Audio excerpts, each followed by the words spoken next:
The Crimean headquarters of the FSB are publicly accusing Crimean women Esma Nimetuleyeva, Nasiba Saidova, Elviza Aliyeva, and Fivziye Osmanova of terrorism without a court order or evidence. According to their families and defense, they were detained in October and arrested on charges of participating in the terrorist organization Hizb ut-Tahrir. Their families and lawyers are confident the charges are baseless. They are demanding the FSB retract its public accusations, which create a false negative image of the detainees. Crim.Reli explains what this means and whether we should expect a response from Russian security services. In October, FSB officers searched their homes and detained the Crimean women on suspicion of violating Part 1 of Article 205.5 of the Russian Criminal Code.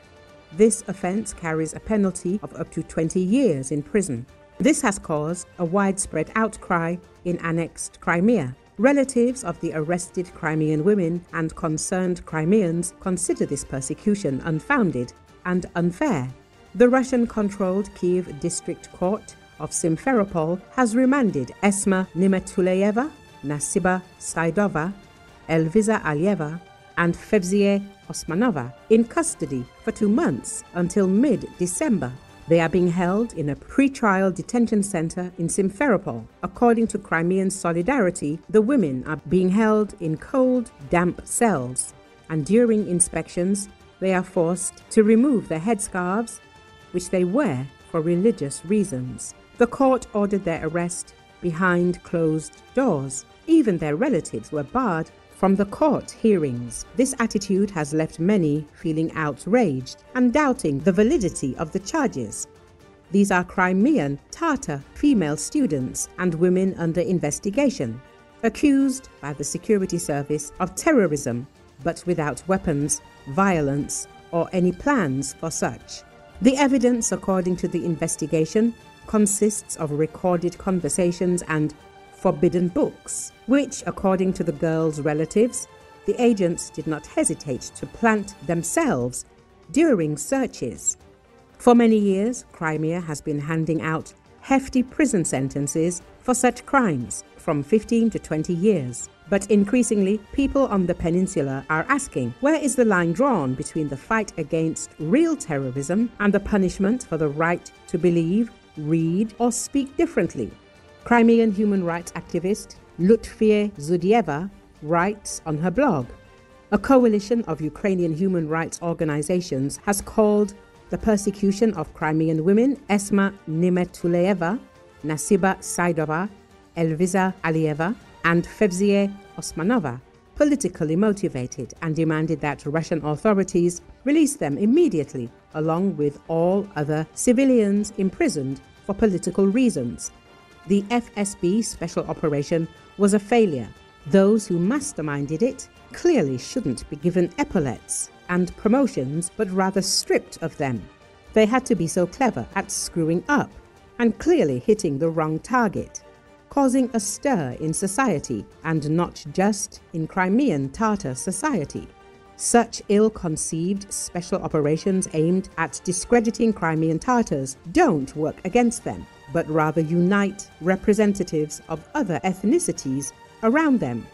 Even a Hollywood-style FSB video about the special operation won't help, since the targets chosen to discredit Crimean Tatars are too positive. They should have thought about who they were targeting, says Eskender Bariev, head of the Crimean Tatar Resource Center.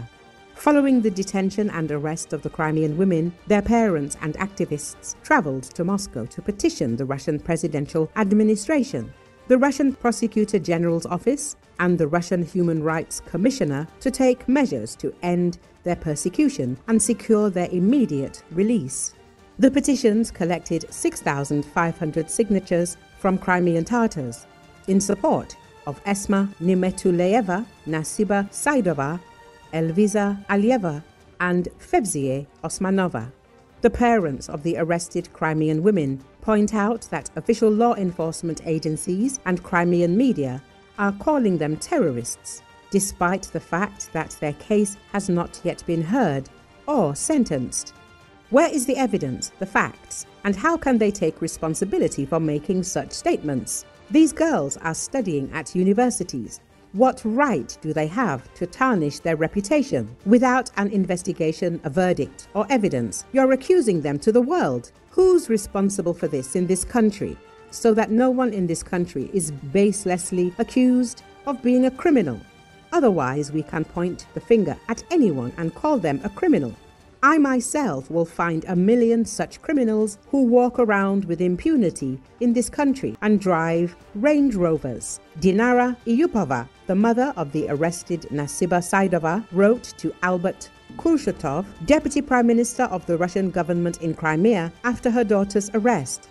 Crimean lawyer Emil Kurbedinov filed a complaint with the FSB against the actions of its public relations center, which, on the day of the Crimean women's arrest, called them members of a cell of an international terrorist organization. This is despite the fact that Russian law defines terrorist activity and terrorist attacks as exclusively violent actions against society and the state, the Crimean Solidarity lawyer stated.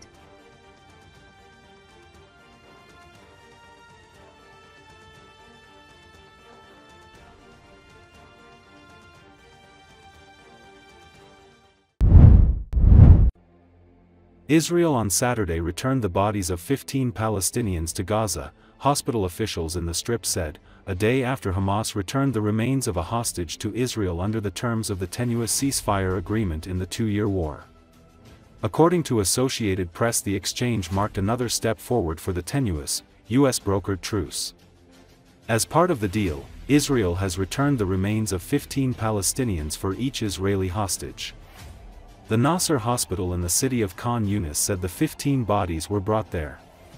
The return came shortly after Israel confirmed the remains given back Friday night were of an Israeli man who died while fighting Hamas in the militants' October 7, 2023 attack that started the war. The hostage body was identified as that of Lior Rudef, according to a statement from Prime Minister Benjamin Netanyahu's office.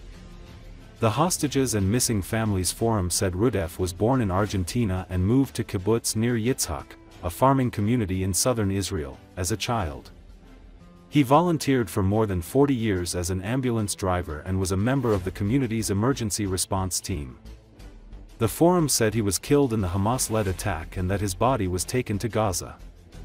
Since the ceasefire took effect on October 10, Palestinian militants have released the remains of 23 hostages, including Rudef's body, with 5 still remaining in Gaza. Including the remains returned on Saturday, Israel has handed over the bodies of 300 Palestinians. Health officials in Gaza have struggled to identify the bodies without access to DNA kits, and have so far identified 89 of the bodies, according to Gaza's health ministry. Under the terms of the US-brokered ceasefire, Israel is supposed to allow substantially more aid into Gaza. However, relief efforts under the pact still fall well short of what is needed in Gaza, according to Farhan Haq, deputy spokesperson for the United Nations.